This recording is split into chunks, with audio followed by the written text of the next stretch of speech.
Today we're looking at Article 1, Section 4, 5, 6, and 7 of the U.S. Constitution. Hello and welcome to the Daily Bellringer. Please don't forget to subscribe and take a look at the questions down in the description. Also down in the description, take a look at the worksheet that goes along with this video, available at dailybellringer.com.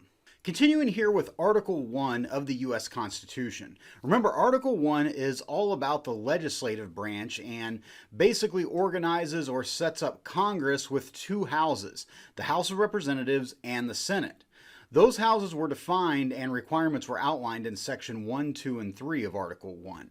Now, the next few sections, Section 4, 5, and 6, I'm going to kind of breeze through as I could get into a lot of detail, but honestly, these sections simply outline various rules of Congress. Some rules to take note of here is that it says each state may establish their own method of elections, as long as it's a democratic method of elections. Also, each House of Congress must have a minimum number of representatives present in order to meet, debate, and take votes on laws. This is known as a quorum. Interestingly, once the Constitution was approved and the government officially went into effect, they were going to have the first meeting of the House of Representatives on March 4th of 1789. Well, that first day, there weren't enough representatives present to have a quorum. In fact, it wouldn't be until April 1st of 1789 that there were enough representatives that showed up for them to have a quorum and actually take action on any legislation.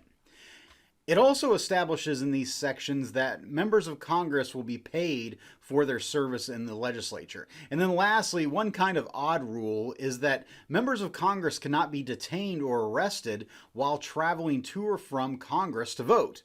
This goes back to a practice that the King of England had done in the past, in which members of the British Parliament, if they were about to take a vote and they were voting against something that the king wanted, he would just simply have them arrested, and then they couldn't vote. So the Founding Fathers wanted to make sure this didn't happen. So if a congressman is stopped for speeding on the way to vote, the policeman has to let him go. Now, that doesn't mean the congressman will not face consequences after the vote is taken that day. So it's not simply a free pass to break any law you like. So there's sections 4, 5, and 6 of Article 1. The really big section here in Article 1 is Section 7. This is where the Constitution outlines how a bill becomes a law. A bill is a proposed law that still needs to be debated and voted on. According to the Constitution, a bill which has gone through congressional committee has to pass both houses of Congress. To pass, it has to get a majority vote, or over 50% of those voting in favor of the proposed law in both the House and the Senate. Once the bill is passed in both houses of Congress, it then goes to the President of the United States for their approval. If the President approves it and signs it, that bill now becomes law. The President does have the power to veto or reject a bill. The President can simply veto parts of the bill or veto the entire thing. Now, that doesn't mean that the bill is necessarily dead or done with then. If Congress can get a 2/3 majority vote in favor of the bill, they can override a presidential veto and the bill will still become law. Overrides are not something that happens every day, so when you hear of one happening in the news, you might stop and take note.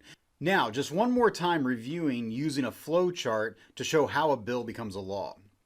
A member of Congress introduces a proposed bill. Depending on what that bill deals with, it will go to a committee. And a committee is a smaller group of congressmen that look at specific issues such as education, transportation, and the list goes on and on. So let's say, for instance, that there's a bill that has to do with building new roads. That would go to probably like a transportation committee. That committee will look at the bill, discuss it, hear from experts about the building of this road, and then they'll decide whether or not it should go on to, the House or the Senate to be debated on and voted on. The bill may even die in committee, meaning they don't believe it's worth sending out. But if it does get out, then it'll go to either the House or the Senate, who will then debate it and vote on it. If it passes one house, then it will go to the other house to be debated and voted on. If it passes that house, then it goes on to the president for approval. If it's signed, then it becomes a law, or if the president might veto it, then it might go back to the Congress to be voted on again. So a lot of steps there for a bill to become a law, but the founders put all these steps in place to hopefully protect against hasty laws that were not well thought through being passed. Now, that doesn't necessarily mean there aren't some laws that have been passed that have not been thought through. But again, a lot of steps there to go through for a bill to become a law. So with that, Hopefully you learned something, and thanks for watching.